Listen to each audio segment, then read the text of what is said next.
तुम्हारे को पिछली वीडियो में बताया था एसेक्सुअल रिप्रोडक्शन के बारे में, वो करता हूँ तुम्हें समझ में आया होगा। आज मैं तुम्हारे को बताने वाला हूँ सेक्सुअल रिप्रोडक्शन के बारे में। तो देखो आज की रिप्रोडक्शन इन फ्लावरिंग प्लांट्स हम लोग देखने वाले हैं। इसको अच्छे समझ लेना। देखो पेपर के लिए इसको डबल ट्रिक करो, ट्रिपल टिक करो, मुझे नहीं पता, लेकिन इसकी लेबलिंग ध्यान से देखिए जाना, क्योंकि पेपर में तुम्हें दिखेगी, 100% दिखेगी। ना दिखे तो यहाँ पे आगे गालियां देखे जाना, ठीक है, लेकिन वीडियो में दिखेगी।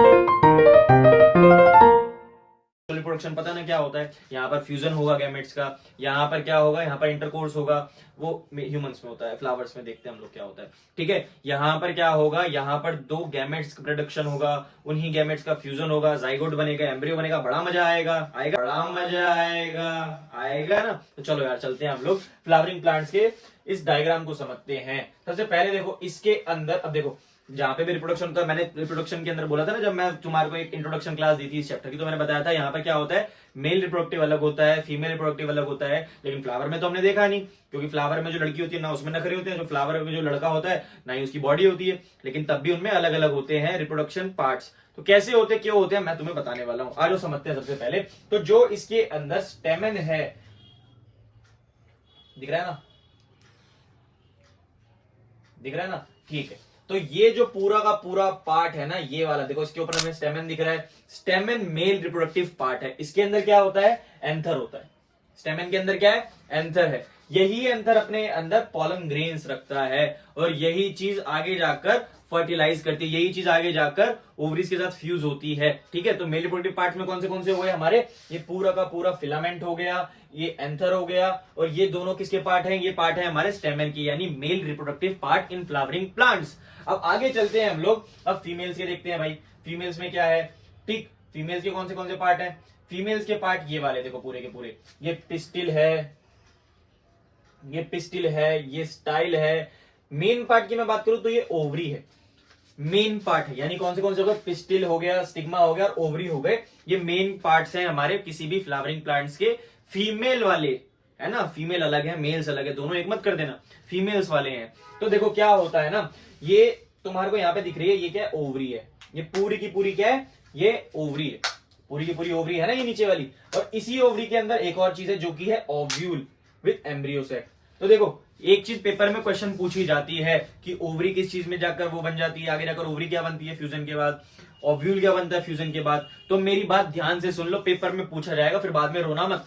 जो ओव्यूल होता है, ये पूरा का पूरा जो ओव्यूल है ये बनता है, ये डेवलप हो जाता है, ये जो एम्ब्रियो सैक है ये डेवलप हो जाता है सीड के अंदर। इसको लिख लो क्योंकि पेपर में पूछेगा वो 100%। ये जो ओव्यूल है ये किस चीज में बदल जाता है, ये बन जाता है सीड के अंदर, और ये जो पूरी की पूरी ओवरी है ये बन जाती है फ्रूट, यानी ये बन जाती है फ्रूट। क्या हुआ, पहले एक बार देख लेते हैं, मैं थोड़ा कहानी बता देता हूं, फिर एक बार डेफिनेशन देखेंगे। क्या हुआ कि ये जो स्टेमन है, ये जो एंथर है, इससे पॉलन ग्रेन्स निकले, या तो वो खुद आके बैठ गए, या तो किसी कारण की वजह से, किसी वेक्टर के थ्रू आके बैठ गए। यहां पर आके ये ऐसे ही चिपकते हैं, ये अंदर आते हैं, ऐसे स्टाइल से होते हुए आते हैं, और जैसे ही हमारे ओवरी के पास पहुंचते हैं तो फ्यूज हो जाते हैं, जाइगोट बन जाता है, ये एम्ब्रियो सैक बन जाता है, ये ओव्यूल एम्ब्रियो सैक बदल जाता है सीड के अंदर, और ये जो ओवरी है हमारी ये बन जाती है फ्रूट। यानी जो ओवरी है, जो राइपेंड ओवरी होती है उसी को हम फ्रूट कहते हैं, और जो ओव्यूल होता है, एम्ब्रियो सैक होता है, उसको हम कहते हैं सीड। तो ये था हमारा फ्लावरिंग पार्ट के स्ट्रक्चर। इस स्ट्रक्चर की फोटो ले लो या तुम्हारी एनसीईआरटी में, वहां से देख लेना, पेपर में आएगा, 100% आएगा, लेबलिंग के लिए आएगा।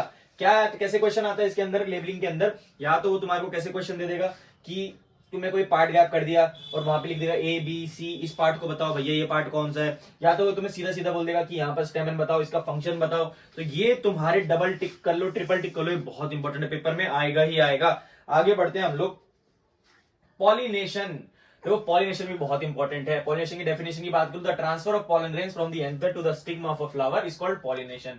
It takes place by wind, water और insects. If the pollen grains are transferred from the anther to the stigma of the same flower, it is self pollination, and if it is transferred from the anther of one flower to stigma of another flower, it is cross pollination. Pollination takes place by insects, winds, waters, etc. देखो क्या बात करी थी हमने pollination की। Pollination है कि जो हमारे पॉलन ग्रेन्स है उनका ट्रांसफर टू द स्टिग्मा। मैंने बताया था ना कि जैसे ही एंथर से पॉलन ग्रेन, इसके अंदर एंथर के अंदर पॉलन ग्रेन्स होते हैं, जैसे ही वो जाकर स्टिग्मा पर जाएंगे वो स्टिक हो जाएंगे और वैसे ही वो अंदर जाकर फर्टिलाइज कर लेते हैं। जैसे ही पॉलिनेशन होगा उस टाइम पर क्या होगा, फॉर्मेशन ऑफ सीड हो जाएगा, फॉर्मेशन ऑफ फ्रूट हो जाएगा। लेकिन अब बात याद रखने वाली कौन सी है, बात ये रखने वाली है कि अगर देखो सेम फ्लावर पर दोनों चीजें प्रेजेंट होंगी, यानी मेल रिप्रोडक्टिव पार्ट भी प्रेजेंट है और फीमेल रिप्रोडक्टिव पार्ट भी प्रेजेंट है, तो वो सेल्फ पॉलिनेशन करेगा। मतलब सेम प्लांट के अंदर जब दोनों चीजें प्रेजेंट हो जाती है वो सेल्फ पॉलिनेशन कहलाता है। लेकिन अगर अलग अलग फ्लावर है, जैसे ये वाला देखो, यहाँ पर इंसेक्ट ने क्या काम किया, ये किसी स्टेमन पे जाके बैठा, वहां से पॉलन ग्रेन्स उठाए और अभी ये जाके स्टिग्मा पे बैठेगी, जैसे ये बटरफ्लाई उस पे जाके बैठेगी क्रॉस पॉलिनेशन हो जाएगा। तो यहाँ पे वेक्टर्स दे रखे हैं कौन से पॉलिनेशन किस किस के थ्रू हो सकता है, इंसेक्ट्स के थ्रू, विंड्स के थ्रू, वाटर के थ्रू। तो ये चीज याद रखना, सेल्फ पॉलिनेशन और क्रॉस पॉलिनेशन में आता है डिफरेंशिएशन, इसको भी टिक कर लो।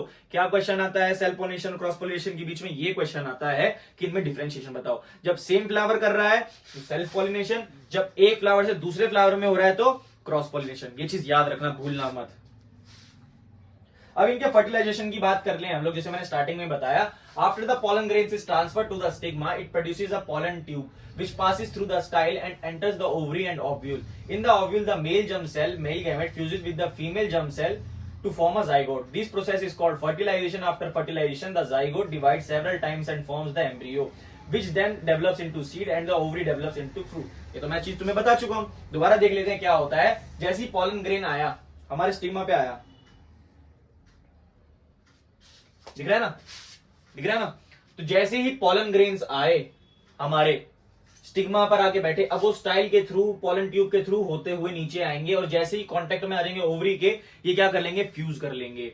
जैसे ही फ्यूजन होगा ये एम्ब्रियो सैक बदलने लग जाएगा, ये एम्ब्रियो में डिवाइड हो जाएगा। जैसे ये एम्ब्रियो सैक बन जाएगा उसके बाद क्या होगा, जो हमारी ओवरी है वो तो फ्रूट बन जाएगी, लेकिन जो हमारा एम्ब्रियो सैक है वो क्या बन रहा था, सीड। तो भैया यही तो प्रोसेस था ना, सिंपल। इसके अंदर भी यही लिखा है कि पॉलन ग्रेन जो होती है जैसे स्टिग्मा पर जाती है वो एक पॉलन ट्यूब के थ्रू पास होते हुए, स्टाइल के थ्रू पास होते हुए ओवरी और ओव्यूल में एंटर कर जाती है। ओव्यूल के अंदर क्या होता है, मेल जर्म सेल जो कि मेल गैमेट है वो फ्यूज करता है फीमेल जर्म सेल के साथ और एक जाइगोट बना लेता है।